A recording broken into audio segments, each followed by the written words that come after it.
എൻ്റെ പേര് ജോസ്പീന. ഞാൻ തൃശ്ശൂർ ഡിസ്ട്രിക്റ്റിൽ നിന്ന് എരുമപ്പെട്ടിയിൽ നിന്ന് വരുന്നു. 2022 ഒക്ടോബർ 19 എൻ്റെ ചേട്ടന് അറ്റാക്ക് വന്നു. 75 വയസ്സൊക്കെ ആയതല്ലേ, നമുക്കൊന്നും പെട്ടെന്ന് ചെയ്യാൻ സാധിക്കില്ല എന്ന് പറഞ്ഞു. അങ്ങനെ ഒരാഴ്ച ഞങ്ങൾ അവിടെ നിന്നു. 3-ാം ദിവസം എൻ്റെ ചേട്ടന് വീണ്ടും ഒരു അറ്റാക്ക് വന്നു. അത് വളരെ ശക്തിയോടെയാണ് വന്നത്. അപ്പോൾ ഡോക്ടർമാർ പറഞ്ഞു, സിസ്റ്റർമാരോട് പറഞ്ഞു മരിച്ചു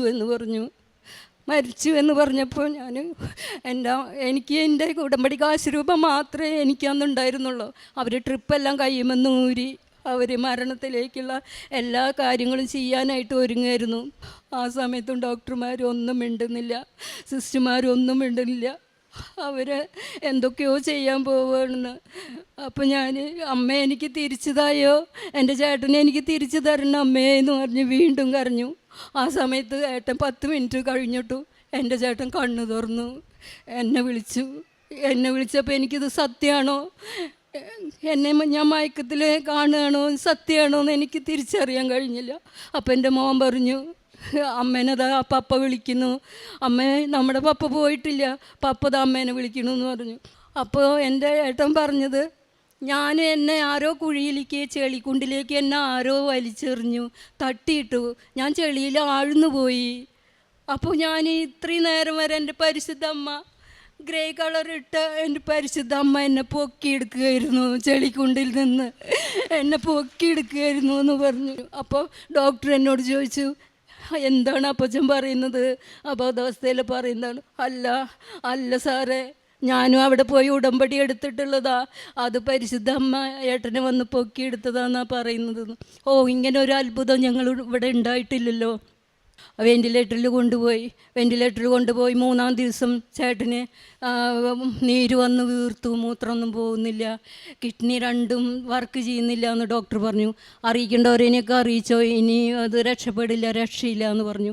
ഞാൻ ഈ കാശുരൂപം ചേട്ടൻ്റെ നെറ്റിയിൽ വെച്ച് എപ്പോഴും വിശ്വാസ പ്രമാണം ചൊല്ലി പ്രാർത്ഥിച്ചു കൊണ്ടിരുന്നു. ഒന്നരാടം വിട്ട് 4 ഡയാലിസിസ് ചെയ്തു. അപ്പോൾ ഡോക്ടർ പറഞ്ഞു, ഇനി വീട്ടിലേക്ക് കൊണ്ടുപോക്കോ, അടുത്ത് കിടക്കുന്നവരൊക്കെ മരിച്ചു പോവല്ലേ. പക്ഷേ നാട്ടുകാരൊക്കെ പറഞ്ഞു മരിച്ചു പോവുള്ള അയാളെന്ന് പറഞ്ഞു. അച്ഛനെ കൊടുന്ന് അന്തികുദാശ കൊടുത്ത് അച്ഛൻ അന്തികുദാശ കൊടുത്ത് പോയി. അന്ന് ചേട്ടൻ തനിയെ എഴുന്നേറ്റിരുന്നു. 6 മാസത്തിന് ചേട്ടൻ എഴുന്നേൽക്കില്ല, വെള്ളം കുടിക്കാനും പറ്റില്ല എന്ന് പറഞ്ഞതാണ് ഡോക്ടർ. ചേട്ടൻ എഴുന്നേറ്റിരുന്ന് ക്ലാസ്സിൽ വെള്ളം കുടിച്ചു. അത് കഴിഞ്ഞ് 2 ദിവസം കഴിഞ്ഞപ്പോൾ എന്നെ പിടിച്ച് നിൽക്കാൻ തുടങ്ങി. അത് കഴിഞ്ഞ് 2 ദിവസം കഴിഞ്ഞപ്പോൾ എന്നെ പിടിച്ച് നടക്കാൻ തുടങ്ങി. അത് കഴിഞ്ഞ് ചേട്ടൻ ഒറ്റടി വെച്ച് നടക്കാൻ തുടങ്ങി. 15 ദിവസം കഴിഞ്ഞ് ടെസ്റ്റിന് കൊണ്ടുവരാൻ പറഞ്ഞു. 15 ദിവസം കഴിഞ്ഞ് ഞങ്ങൾ കാറിലാണ് ചേട്ടനെ കൊണ്ടുപോയത്. ചേട്ടനെ കണ്ടപ്പോൾ ഡോക്ടർക്കൊക്കെ അതിശയായി. ആംബുലൻസിൽ കൊണ്ടുവരാൻ പറഞ്ഞതാ. ചേട്ടനെ കണ്ടപ്പോൾ അപ്പച്ചാൻ നടന്നിട്ടാണല്ലോ വരുന്നത്, ദൈവത്തിൻ്റെ അനുഗ്രഹമാണല്ലോ എന്ന് പറഞ്ഞു. അപ്പോൾ ഡോക്ടർ അന്ന് ഉച്ച വരെ പരിശോധന ഉണ്ടായിരുന്നു. പരിശോധനയൊക്കെ കഴിഞ്ഞപ്പോൾ ഡോക്ടർ എഴുതി, ഐ കണ്ടീഷനാണ്, കിഡ്നി ഹാർട്ടും എന്ന് പറഞ്ഞ് എഴുതി തന്നു. പ്രിയമുള്ളവരെ, എൻ്റെ സാക്ഷ്യം ഇവിടെ പറഞ്ഞത് നിങ്ങളെല്ലാവരും ശ്രദ്ധിച്ചുവല്ലോ. അപ്പോൾ കൂടുതൽ വിശദീകരണം ഞാൻ പറയുന്നില്ല. പരിശുദ്ധ അമ്മയുടെ ഈ പരിശുദ്ധ സന്നിധിയിൽ വന്ന് നിൽക്കാൻ തന്നെ ഒരവസരം കിട്ടിയത് വലിയ ഭാഗ്യമായിട്ട് കരുതുന്നു. പലപ്പോഴും ഇവിടെ വന്ന് സാക്ഷീകരിക്കാനായിട്ട് ശ്രമിച്ചിട്ടുണ്ട്, അന്നൊന്നും സാധിച്ചിട്ടില്ല. അതിപ്പോൾ സാധിച്ചു. പരിശുദ്ധ അമ്മയ്ക്ക് തൻ്റെ പുത്രനും വളരെ നന്ദി. ഒരു ചെറിയ അപേക്ഷ ഇവിടെ സമർപ്പിക്കുകയാണ്. നിങ്ങളെല്ലാവരും ഇവിടെ കൂടി വന്നിരിക്കുന്ന എല്ലാവരും അവർക്ക് വേണ്ടി പ്രാർത്ഥിക്കാൻ വേണ്ടിയിട്ടാണ് ഞാൻ ഈ അപേക്ഷ ഇവിടെ സമർപ്പിക്കുന്നത്. ഒന്ന്, എൻ്റെ അത്യാസന്ന നിലയിൽ വെൻറ്റിലേറ്ററിലേക്ക് ആസ്പത്രിയിൽ നിന്ന് സാധാരണ വാർഡിൽ നിന്ന് കൊണ്ടുപോകുമ്പം ആ സ്ട്രക്ചറിൽ കിടത്തിയിട്ട് 2 അറ്റൻഡർമാരെ ഈ ട്രോളി അതിസ്പീഡിൽ തള്ളിക്കൊണ്ട് പോകുമ്പം അവിടുത്തെ ക്ലാസ് 4 ജീവനക്കാരി, അതായത് അറ്റൻഡർ തൂപ്പുകാരത്തേക്കാണ്, ഒരു ഹിന്ദു സ്ത്രീയാണ് അവർക്ക് ഒരു കാര്യമില്ല എങ്കിലും അവർ സ്ട്രക്ചറിൻ്റെ തല പിടിച്ചിട്ട് അതിനോടൊപ്പം ഓടിയിട്ട് അവർ എന്നോട് പറഞ്ഞത്, എൻ്റെ ഈ സമയത്തും ഞാൻ ശ്രദ്ധിച്ചത് എന്താണെന്ന് വെച്ചാൽ ആ സ്ത്രീ പറഞ്ഞത്, കൃപാസന മാതാവിനോട് പ്രാർത്ഥിക്കുക അച്ഛ, സുഖം തരുമെന്നാണ് അവർ പറഞ്ഞത്. അവരെ ഞാൻ ഒന്നാമതായിട്ട് സമർപ്പിക്കുന്നു. രണ്ടാമതായിട്ടും എന്നെ ചികിത്സിച്ച ഡോക്ടർ രാധിക എം, അവർ ആ മെഡിക്കലിൻ്റെ ഇൻചാർജ് സൂപ്രണ്ടായിരുന്നു. ഇപ്പോൾ അവർ മെഡിക്കൽ കോളേജിൻ്റെ സൂപ്രണ്ടാണ്. അങ്ങനെ ഉയർത്തപ്പെട്ട ഒരു വ്യക്തിയാണ്. അവർ എനിക്ക് വേണ്ടി 19 ദിവസം ആ ആസ്പത്രിയിൽ എനിക്ക് വേണ്ടി മാത്രം, എന്നോടൊപ്പം കിടന്നിരുന്ന പലരും മരണപ്പെടുകയും ചെയ്തു. ഞാൻ മാത്രമായി ഇന്ന് രക്ഷപ്പെട്ടു. മൂന്നാമതായിട്ട് ഒരാളെ കൂടി ഞാൻ നിങ്ങൾക്ക് സമർപ്പിക്കുകയാണ്. ഒരു രോഗി എന്നുള്ള നിലയ്ക്ക് ഞാൻ അവിടെ കിടക്കുമ്പം എന്നെ ഡിസ്ചാർജ് ചെയ്യുന്നതിൻ്റെ 2 ദിവസം മുമ്പ് ഈ വെൻറ്റിലേറ്ററിൽ എൻ്റെ മരണത്തിന് സാക്ഷിയായ ഒരു കുഞ്ഞു ഡോക്ടറുണ്ട് അവിടെ. ഹൗസ് സർജനായിരുന്നു. അവർ നമ്മുടെ ക്രിസ്ത്യൻ വിഭാഗത്തിലാണ്. റിയ എന്നാണ് പേര്. ആ കുഞ്ഞു ഡോക്ടർ എല്ലാ ദിവസവും വാർഡിലെ കാലത്ത് വരും റിപ്പോർട്ടൊക്കെ എഴുതാൻ. അപ്പോൾ എന്നെ ഡിസ്ചാർജ് ആവണേക്കാട്ട് 2 ദിവസം മുമ്പ് എൻ്റെ കട്ടിലിനരിയത്ത് വന്നിട്ട് ആ കുഞ്ഞുമോൾ പറഞ്ഞു. അപ്പം ഞാൻ വരുമ്പം എല്ലാവരോടും സൗഹാർദ്ദമായിട്ട് പെരുമാറുന്ന ഒരാളാണ്. എൻ്റെ അവസ്ഥയൊക്കെ കുറച്ച് മെച്ചപ്പെട്ടിട്ടുണ്ട്. അപ്പോൾ ആ കിടപ്പിൽ കിടന്നിട്ട് ഞാൻ പറഞ്ഞു ആ ഡോക്ടറോട്, ഡോക്ടറെ, അങ്ങയുടെ മുഖത്ത് കാണുന്ന ഈ പ്രസാദം, ഈ പുഞ്ചിരി ഉണ്ടല്ലോ, അത് എന്നെപ്പോലെ കഷ്ടപ്പെടുന്ന ഇവിടെ കിടക്കുന്ന അനേകർക്കും അത് ഒരു സൗഖ്യദായകമാകട്ടെ എന്ന് ഞാൻ പറഞ്ഞു. ഉടനെ ആ കുഞ്ഞു ഡോക്ടർ പറഞ്ഞൊരു വാക്യം നമ്മുടെ ജീവിതത്തിൽ മറക്കാത്തൊരു കാര്യമാണ്. അച്ഛൻ എന്നെ ഒന്ന് അനുഗ്രഹിക്കണമെന്നാണ് പറഞ്ഞത് ആ കുഞ്ഞു ഡോക്ടർ. ഞാൻ കിടക്കുന്ന കട്ടിലിൻ്റെ അരിയത്ത് വന്ന് നിന്ന് തലകുനിച്ച് നിന്ന ആ മകളെ ഞാൻ എൻ്റെ അമ്മയുടെ സന്നിധിയിൽ സമർപ്പിക്കുന്നു. ഈ വൈദ്യശാസ്ത്രത്തിൻ്റെ എത്രയോ ഉയരങ്ങളിൽ എത്തിച്ചേരാൻ വേണ്ടി ആ കുഞ്ഞു ഡോക്ടർക്ക് വേണ്ടി ഞാൻ പ്രാർത്ഥിക്കുന്നു. നിങ്ങളുടെ ഏവരെയും പ്രാർത്ഥനയെ ചോദിച്ചുകൊണ്ട് അമ്മയ്ക്കും പുത്രനും അതിയായ കോടി കോടി നന്ദി രേഖപ്പെടുത്തിക്കൊണ്ട്, എന്നെ അതികഠിനമായ ഓർമ്മയില്ലാത്ത ഒരവസരത്തിലാണ് 4ാമത്തെ അറ്റാക്ക് വന്നിട്ടാണ് ഈ വെൻറ്റിലേറ്ററിലേക്ക് കൊണ്ടുപോകുന്നത്. വെൻറ്റിലേറ്ററിൽ കൊണ്ടുപോയതിന് ശേഷം അങ്ങോട്ട് കടക്കുമ്പോഴാണ് മറ്റു കാര്യങ്ങളൊക്കെ സംഭവിച്ചിട്ടുള്ളത്. പക്ഷേ അത് നമ്മുടെ അബോധാവസ്ഥയിൽ ഞാൻ അറിഞ്ഞിട്ടില്ല.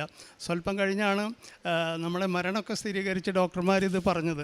ആൾ മരിച്ചുപോയി, ഇനിയിപ്പോൾ നമുക്കൊന്നും ചെയ്യാനില്ല എന്ന് പറഞ്ഞാൽ അവരങ്ങോട്ട് നീങ്ങി നിൽക്കുക ചെയ്തത്. അപ്പം അവിടെ വെൻറ്റിലേറ്ററിലുണ്ടായിരുന്ന ഡോക്ടർമാർ.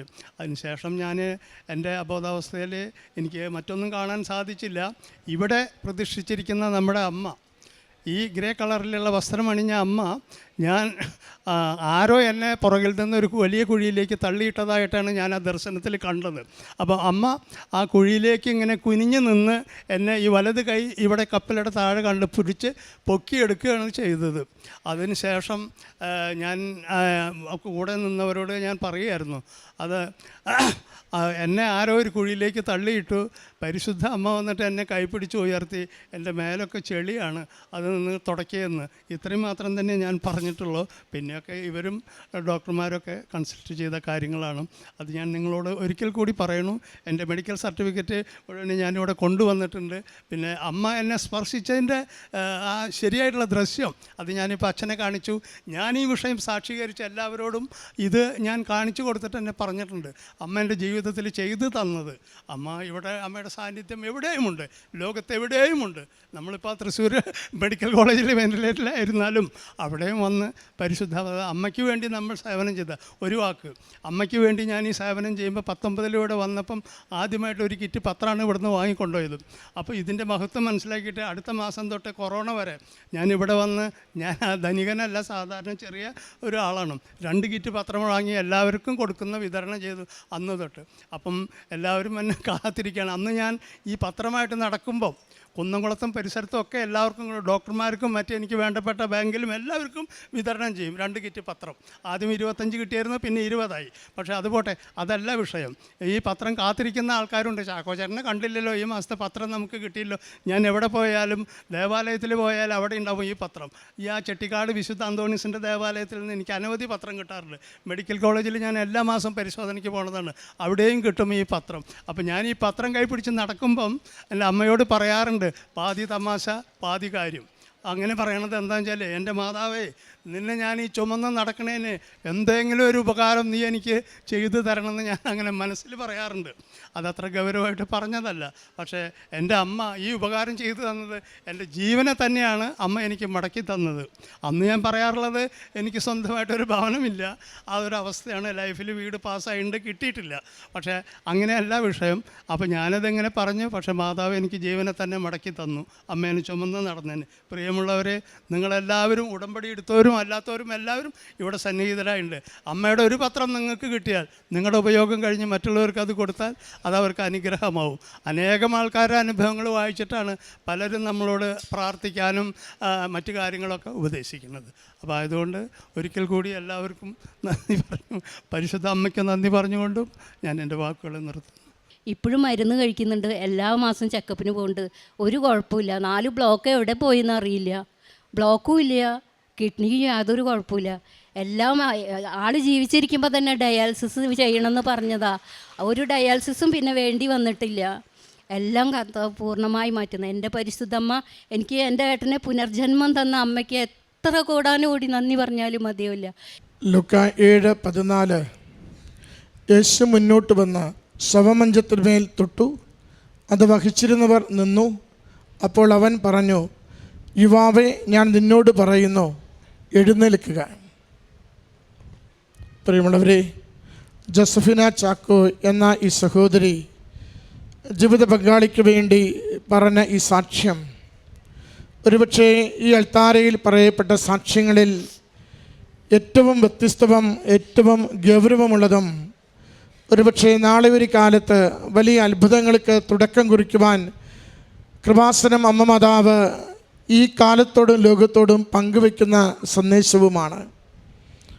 ഒരു 5 ദിവസങ്ങൾക്ക് മുമ്പാണ് ഊട്ടുമുറിയിൽ ഞാനും ജോസഫ് അച്ഛനും ഒരു ഡീക്കനും കൂടി ഭക്ഷണം കഴിച്ചു കൊണ്ടിരിക്കുമ്പോൾ അച്ഛൻ ഞങ്ങളോട് പറഞ്ഞു, അലക്സ, ഇനി ഇവിടെ പറയപ്പെടാൻ പോകുന്ന സാക്ഷ്യങ്ങൾ മരിച്ചവർ ഉയർത്തുവെന്ന സാക്ഷ്യമായിരിക്കും.